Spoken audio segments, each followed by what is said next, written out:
Welcome. We're here celebrating the Melveh Malkah. A few words to begin. The Melveh Malkah is a time that we can envision the week to come, envision all that's going to happen in the week, and send the energy of Shabbat, smoothly send it from Shabbat into the week. And we know that David HaMelech, he had the prophecy that he would pass away on Shabbat.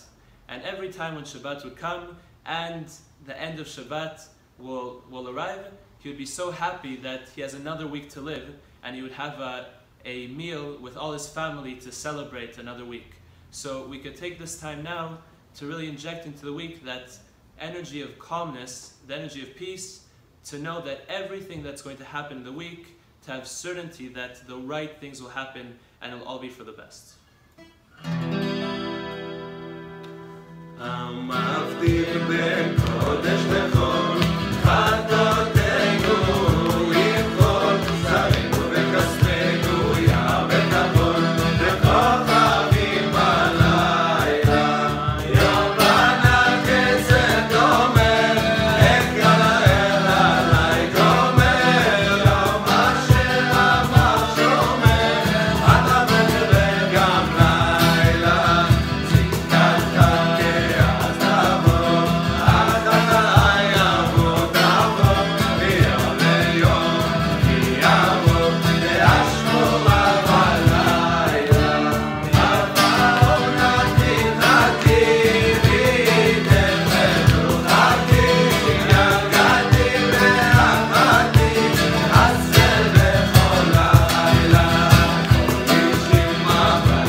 So we know, in addition to the songs and a small meal that we do, the tools that we use to connect to the fourth meal is also through stories of tzaddikim, of righteous Kabbalists.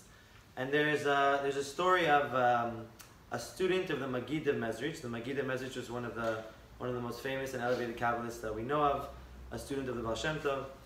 One of his students comes to him and says, I want to, please teach me the secret. I want to learn the secret of how to accept and embrace anything negative, or what you could call a curse in my life. I want to accept and embrace it as if it were a blessing. So the Magid tells the student, it's beautiful, go to my other student, whose name is Rav Zusha, and he can teach you how to embrace every curse or challenge as if it was a blessing. So the student says, okay, amazing. He goes, he looks for the house of Rav Zusha, this other student, and he finds him, he knocks on his door. Rav Zusha opens him, welcomes him in, and Rav Zusha says, how can I help you?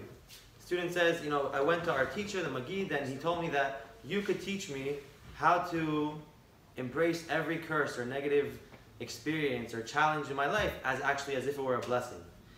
And we know that Rav Zusha, right, in his home, he didn't have a lot. He wasn't the richest person on earth. He had different challenges in his life. But he answers the student and he says, I don't really understand why he sent you to me to learn how to embrace curses. I don't have any curses in my life. And we understand that all of us go through our days and we experience the different things that happen to us in life, whether we experience them as negative, we experience positive things, right? Whatever percentage is negative in our day, whatever percentage is positive. Rav Zusha was able to experience everything as positive, and that's what we understand is certainty. Certainty is when we get to a level where it doesn't matter what happens, whether we think it's good or we think it's bad, we decide it's good, we inject certainty and understanding and consciousness to decide that it's actually good. And when we do that, we can experience it as good. And we can reach a level like Rav Zusha, where we say, I don't have any curses in my life is completely good.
About Rav Brandwein, who was the teacher of Rav Berg, who opened the doors to the Kabbalah Center worldwide to anybody that would like to study it.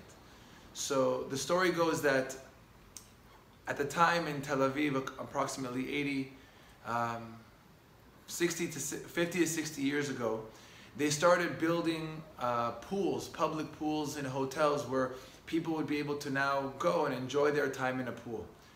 And at the time, the religious community was a little bit upset about the fact that they would do this, because now men and women would be swimming together. There wouldn't be so much modesty. And you know, in the story, in the book Education of a Kabbalist, Rav Berg basically elucidates stories from his teacher and how just being around his teacher, he learned so much. And so he said that as these pools started to open up, contrary to what the religious authorities were feeling at the time, Rav Brandwein was super happy. He was super excited. And the Rav asked Rav Brandwein, why are you so excited that, you know, these pools are opening up? And Rav Brandwein answered him, because there's a spiritual connection, a spiritual tool that we use at the Kabbalah Center called mikveh, which is basically what you immerse yourself in water and you cleanse away any of the negativity, anything that you want to change. It's one of the tools that helps you really apply the concept of restriction in your life. And Rav Brandwein answered, he said, now that these pools are opening up, so many people just by swimming are going to do mikveh, are going to do this spiritual tool by accident. And there's going to receive a whole new level of spirituality in the city, because now people will be doing this connection by accident.